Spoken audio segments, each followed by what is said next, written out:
Engine के अंदर जितनी भी हवा जाती है मास एयरफ्लो सेंसर उसको मेजर करता है और कंप्यूटर को उसकी मेजरमेंट बता देता है। उस हिसाब से कंप्यूटर इंजेक्टर को पल्स दे देता है ताकि स्टैचोमेट्रिक रेशो बरकरार रहे। अगर आपकी गाड़ी का वैक्यूम लीक हो जाए तो इसका कंप्यूटर को इस वैक्यूम का पता नहीं चलता और एक्स्ट्रा एयर सिलेंडर के अंदर चली जाती है। तो तब इसका पता ऑक्सीजन सेंसर लगा लेता है।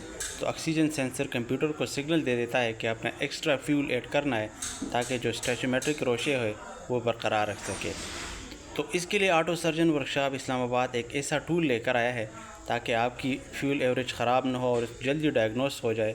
तो ये स्मोक डिटेक्टर मशीन हम लेकर आए हैं जिससे आप आसानी से वैक्यूम लीक को डिटेक्ट कर सकते हैं और आपके फ्यूल एवरेज का मसला मिनटों में हल हो सकता है।